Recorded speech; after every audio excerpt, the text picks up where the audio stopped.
네, 매주 수요일에 만나 뵙게 되는 분입니다. 캐릭터 있는 남자 한진우 원장님의 건강 플러스 시간이 돌아왔습니다. 네, 한진우 원장님 오늘은 어떤 건강 정보 주실 건가요? 네. 오늘 매우 흥미로운 주제인데요. 예. 열증과 냉증에 대해서 말씀을 드리려고 합니다. 네. 열증, 냉증에 대해서 들어는 보셨죠. 근데 그 두 분은 어느 쪽이 더 가까운 것 같아요? 저는 네. 손발이 굉장히 차요. 마음이 따뜻해서 그런가 봐요.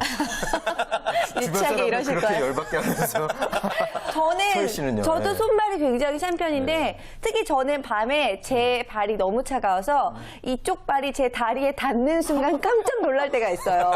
그 정도로 좀 발이 차거든요. 네. 아주 전형적인 수족냉증 증상을 갖고 있어요. 네. 예. 인간은 이제 항온 동물이라고 하죠. 이 체온을 유지해야만 생명 현상을 유지할 수가 있습니다. 네. 아주 특별한 경우를 제외하고는 전신이 고르게 이제 온도가 유지되어야 하는데요. 예. 그만큼 냉증, 열증은 예방하는 것도 매우 중요합니다. 우리 생명 현상을 유지하기 위해서요. 그래서 오늘 그걸 하나씩 알아보려고 합니다. 네. 냉증과 열증 사실 의외로 고생하시는 분들이 굉장히 많이 있거든요. 일단 어떠한 병인지 개념부터 한번 알고 들어가 볼까요? 일단 냉증을 전신과 부분의 이제 냉증으로 볼 수가 있는데요. 네. 우리가 주변에서 가장 흔히 들을 수 있는 건 방금 말했던 수족 냉증이죠. 손발. 이게 심하면은 고통, 통증으로 오는 분들도 있어요.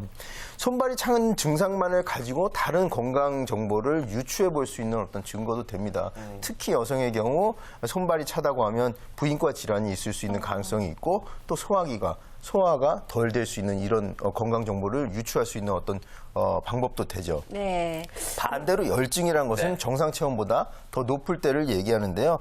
주변에서 이제 흔히 볼 수 있는 것들은 상열감이라는 말을 들어봤을 상열감? 거예요. 예, 가슴 위쪽, 얼굴 쪽으로 열이 확 나는 이런 증상들이고요. 열증은 또 실열과 허열로 나눌 수가 있어요. 이거 조금 한의학적인 어려운 개념이긴 예. 하지만 네. 실제 열은 실열이라고 하는 것은 열성 질환, 뭐 독감이라든지 전염성 질환이 걸렸을 때 또 열사병, 일사병 같이 실제로 열이 나는 것을 말하고요. 허열이라는 것은 신체 기능이나 구성 성분이 부족해요. 그래서 이것을 어떻게 만회해 보고자 이상 발열을 내 가지고 그 기능을 회복하려는 이체 어떤 반응을 말하거든요. 그러니까 실제로는 열증이 아닌데 열을 내는 이런 것을 허열이라고 이렇게 부릅니다. 그렇다면 냉증과 열증은 실제적으로 어떤 증상이 나타났을 때 의심해 볼 수가 있을까요? 지금 가장 쉽게 알 수 있는 건 우리가 손발이 차다는 것을 우리가 직접 네. 느낄 수가 있죠. 만져서 볼 수 있고 배가 차다고 느끼면 이분들 대부분 소화가 안 되거나 네. 복통, 설사가 따를 수가 있고요. 여성의 경우는 이제 월경의 주기 이상이나 뭐 냉대하가 있다든지 생리통이 있다든지 이런 부인과 질환이 올 수가 있죠. 네. 열증은요 열성 질환. 그러니까 우리가 감기나 몸살이 나면 열이 나잖아요. 그런 그렇죠. 열사병, 일사병 또 흥분하거나 그죠. 화를 버럭내거나 이러면 이제 열이 나는 경우가 있고 갱년기 여성들의 경우에는 이제 특징적인 증상이 아까 말했던 상열감 위로 열이 확 나면서 땀이 막 비 오듯이 하다가 또 금방 사그러들어요. 맞아요. 근데 이게 계속 반복된단 말이죠. 이런 증상들이 나타날 수가 있습니다. 자, 그렇다면 우리 패널분들은요, 이 냉증과 열증 때문에 좀 고생해 보신 적이 있는지 좀 궁금하기도 한데요. 네, 안정은 농사님. 저도 진짜 손발이 너무 차서 나중에 진짜 제가 제 손을 만지기 싫을 정도로 손발이 너무 차요. 그런데 반면 또 얼굴은 열이 확확 잘 올라서 얼굴은 뜨겁고 손발은 차가운 그런 경우가 많은데 이런 경우는 또 어떤지 궁금해요. 볼 수 있죠. 우리가 상열, 하한 반대여야 되거든요. 네. 위쪽이 서늘하고 아래쪽이 따뜻해야 이게 생리 현상인데 이 그 메커니즘이 맞지 않고 조절이 안 되고 피로하다든지 과로하고 뭐 면역력이 떨어지면 위로 열이 뜨고 밑에는 차가운 역전 현상이 나타나는 거죠. 좀 문제가 있다고. 가장 안 좋은 케이스라고 할 수가 있겠네요. 아주 그 심각한 정도는 아닌 것 같아요. 네. 근데 뭐 얘기 들어보니까 이렇게 누구나 다 우리가 겪게 되는 그런 증상이지 않나라는 생각이 드는데 일단 기본적으로 이게 왜 생기는 건지 궁금해요. 냉증의 가장 큰 원인은 기혈 순환이 안 될 때, 돼서. 기가 가는 곳에 혈이 간다 그랬어요. 예. 기와 혈이 가야만 그 온도를 유지할 수가 있거든요. 우리가 어릴 때요. 이렇게 전기 오르는 그런 장난을 치잖아요. 네. 피를 안 통하게 하고 꽉 예. 막는단 말이에요. 그러면 감각도 무뎌지지만 그때 손을 만져보면 굉장히 차요. 순환이 안 되는 경우 냉증이 올 수가 있고요. 네. 또 한 가지는 노화 현상이 있으면 그래요. 노인은 소아나 청장년에 비해서 너무 추위도 크게 웃으신 거 아니에요? 예. 추위도 많이 타고 네. 흰시 내복 입었잖아요. 노화 현상이에요. 노화, 네. 원기가 쇠하면서 예. 체온이 떨어지고 그러면서 면역력도 떨어지고 그래가지고 자꾸 여기저기 아프고 그렇게 되죠. 네, 그렇고요. 열증은 그럼 왜 나타나는 거예요? 열증은 아까 실증, 허증이 있다 그랬잖아요. 네. 실증은 그야말로 뭐 더운 환경이라든지 열사병, 일사병, 더운 여름에 또 전염병이 걸렸다든지 몸살이 걸렸다든지 독감이 걸려서 열성 질환에 의해서 실열이 이제 발생을 할 수가 있고요. 네. 체질과 관계없이 이제 이런 증상들이 생겨요. 또 열성 질환의 경우 열이 이렇게 오르지만 네. 허열이라고 아까 말했던 허열. 개념이 있죠.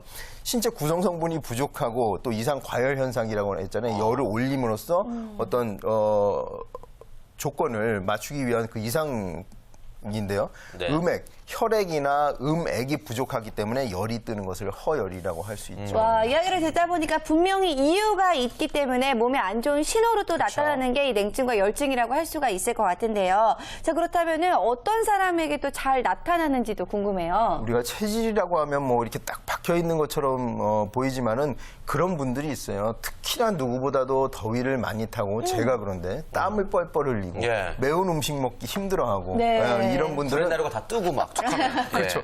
열이 많은 분들은 열성 질환이 오기가 쉽죠. 예. 하지만 체질과 관계없이 아까처럼 과로했다든지 혈액이 부족하다든지 음액이 부족하면 또 이런 열성 질환이 올 수도 있고요.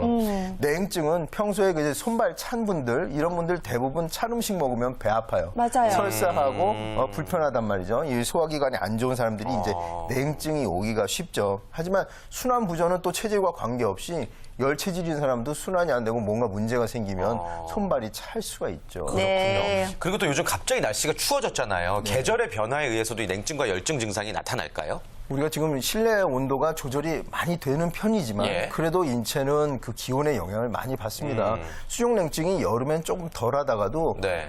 겨울이 되면 더 많이 그 차가워지는 경우 주변에서 많이들 보실 거예요. 또 여름철에 무더위에 일광에 노출되면 누구나 일사병, 열사병이 올 수 있기 때문에 기온의 영향을 많이 받는다고 볼 수가 있죠. 네, 특히 이렇게 날씨가 갑자기 추워졌을 때야말로 여러분들이 건강 관리를 정말 잘하셔야 될 때가 아닐까 생각도 듭니다. 자, 얘기를 들어보니까 냉증과 열증 모두 만만하게 볼 질환은 아닌 것 같은데 이것들이 또 다른 질환으로 발전될 가능성도 있는 거죠. 한의학에 보면은 두무, 냉통, 복무, 열통이라는 말이 있어요. 무슨 말이냐면 머리는 시원해서는 병이 생기지 않고 배는 따뜻하게 하면 병이 생기지 않는다는 말인데요.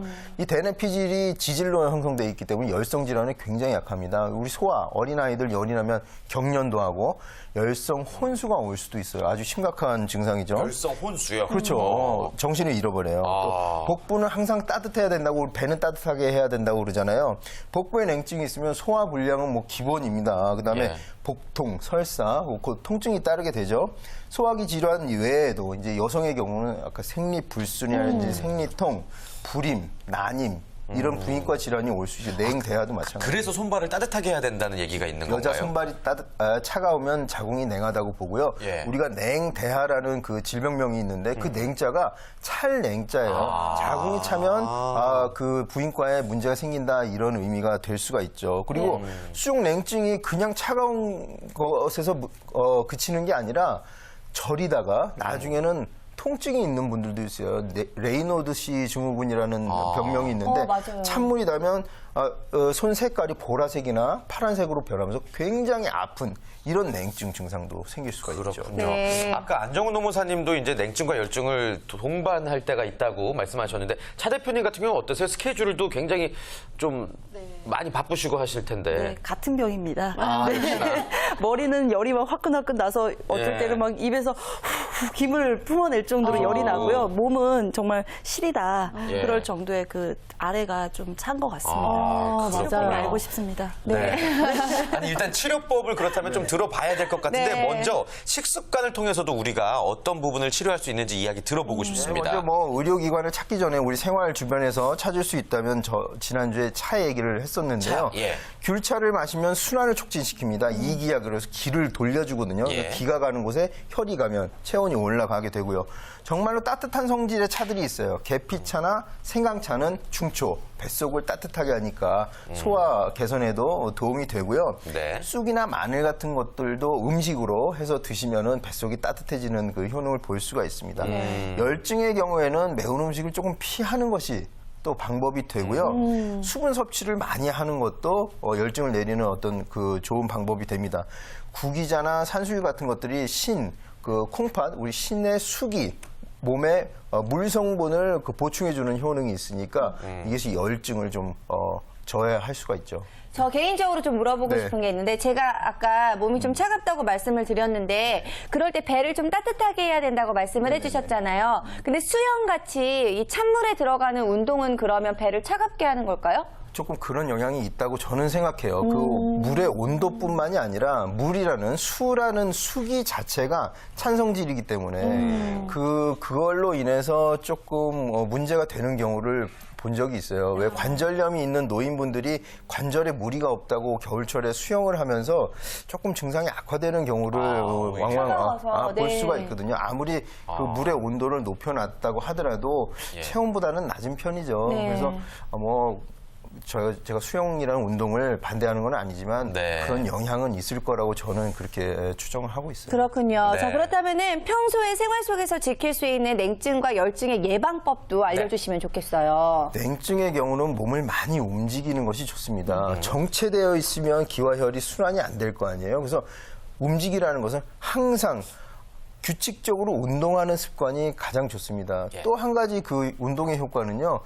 우리 몸에서 열을 내는 기관은 근육하고 간 정도의 간장이죠. 근데 네. 우리가 간을 기를 수는 없잖아요. 그러니까 근육 운동을 통해서 근육을 늘리면 체온도 올라가고 체온이 올라가면 면역력도 좋아지고 소화력도 좋아집니다. 그러니까 네. 근력 운동도 많이 하는 게 좋고요. 네. 열증의 경우는 버럭 화내고 이런 것들이 정말 열받는다 그러잖아요. 그런 어떤 심리적인 요인도 열을 내는 원인이 되니까 좀 안정을 취하는 것이 좋고 의복을 너무 조여서 통기가 안 되면 더 스키니진. 네, 스키니진은 보기도 흉할 뿐더러 정자가 죽어요. 그러니까 그래요? 너무 이렇게 그러니까 고환이 내려와 있는 이유는 체온보다 0.5도에서 1도씩 낮게 유지하기 위한 거니까 바지 텐시 너무 당겨 입지 마세요. 알겠습니다. 냉증과 열증을 또 예방하기 위해서 다양한 방법들 말씀해 주셨고요. 마지막으로 또 방송 보시면서 고생하고 계신 분들 많이 계실 것 같습니다. 그분들에게 한 말씀 해주시죠. 주로 제가 만나 뵙는 분들이 냉증으로 고생하시는 여성분들이 많아요. 대부분 제가 운동을 권하는데 대부분 저한테 뭐라 그러면 바빠서 못한다고 합니다. 근데 그런 분들 바쁜 것도 사실이에요. 하지만 운동은 시간 날 때 하는 게 아니라 시간을 내서 하는 겁니다. 그런 분들 시간 남은 대부분 밀린 1994 다 바빠가지고 그러면서 바쁘다고 해요. 그러니까 꼭 시간을 정해놓고 운동하는 습관을 들이시기 바랍니다. 네, 자 오늘도 좋은 건강 정보 감사드리고요. 다음 주에도 역시 알찬 정보 기대해 보도록 하겠습니다. 네, 오늘 이렇게 해서 건강 플러스까지 저희가 준비한 소식 여기까지입니다. 네, 오늘 함께 해주신